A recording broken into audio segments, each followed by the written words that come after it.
महाराज की जय। तो ये जो कदम आप देख रहे हैं, इस चित्र में ठाकुर जी जिस कदम के पेड़ को पकड़ के मरोड़ रहे हैं यानी ऐंठ रहे हैं, उसी पेड़ का ये हिस्सा है, उसी पेड़ का ये हिस्सा है। इस और चतुर्भुज रूप के दर्शन सभी गोपियों को ठाकुर जी करा रहे हैं। तो इसकी कथा है कि जब रास में ठाकुर जी अंतर ध्यान हो गए तो सभी गोपियां व्याकुल होकर ठाकुर जी को खोजने लगी। तो खोजते खोजते ठाकुर जी को सब जगह खोज रही थी। इधर ठाकुर जी उनसे बसते बसते इस कदम के पेड़ के पास आए। ये पेड़ अभी आपने जो सरोवर देखा उधर, चंद सरोवर नहीं, ये सरोवर नजदीक में है ना ये। जी। तो इस सरोवर के किनारे पर ये हरा भरा पेड़ था। तो इस पेड़ के पास आकर के ठाकुर जी बोले कि हे कदम, मैं तुम्हारे पीछे छुपूंगा और कोई भी मेरे बारे में कुछ पूछने आए तो तुम्हें बताना नहीं है। इसने हाँ तो कह दिया, लेकिन जब गोपियां रुदन करती हुई आई तो उनका रोना इस कदम वृक्ष से देखा नहीं गया। तो कहेंगे कि क्यों? पूरा भगवान, क्योंकि ब्रज 84 कोष में जितने भी लता पता पेड़ पौधे हैं, सब के सब संत हैं। और संत का स्वभाव होता है कि जो दूसरों का दुख देख करके द्रवित हो जाते हैं, उनका दुख मिटाने के लिए अपने ऊपर बड़े से बड़ा कष्ट भी संत ले लेते हैं। तो इसीलिए इस कदम के पेड़ ने सोचा कि चाहे ठाकुर जी मुझ पे नाराज हो जाएं या मुझे दंड दें, लेकिन मैं इन गोपियों का दुख दूर करूंगा। और सब जगह तो ठाकुर जी ने, गोपियों ने पूछा कि हमारे कृष्ण किसी ने देखे हैं? कहीं से कोई उत्तर नहीं मिला।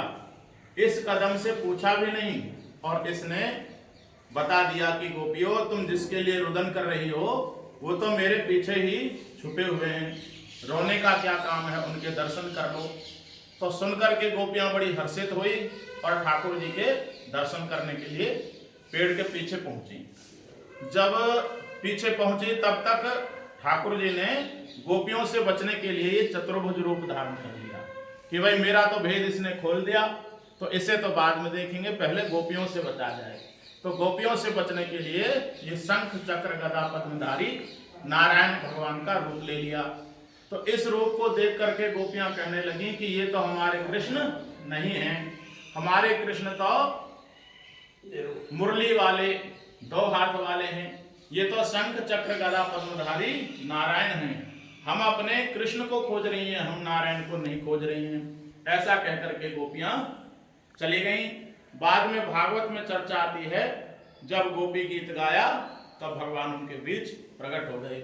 जब गोपियां चली गई तब इस कदम से कहा कि भाई तूने मेरी आज्ञा नहीं मानी, इसका तुम्हें दंड मिलेगा।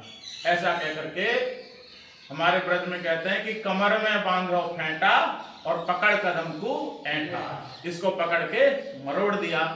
तो इस कदम ने कहा कि ठाकुर जी, आप चाहे मुझे कितना भी दंड दो, लेकिन आपके भक्त जब भी मेरे पास आएंगे तो उनका दुख मैं जरूर मिटाऊंगा।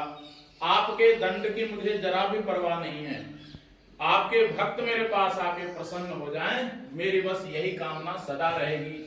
तो सुनकर के ठाकुर जी बड़े प्रसन्न हो गए कि देखो, मेरा दंड पाने के बाद भी इसका मेरे भक्तों में कितना भाव है, कितना प्रेम है।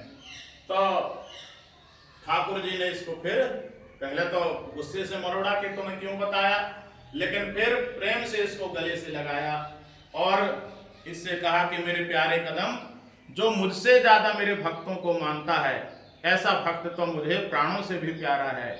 इसलिए जो भी ब्रज में आएगा वो मेरे साथ साथ तुम्हारे भी दर्शन करेगा। तुम्हें स्पर्श करके जो प्रणाम करेगा उसे मेरे ही दर्शन स्पर्श का फल प्राप्त होगा। तो उस दिन से इसका नाम पड़ गया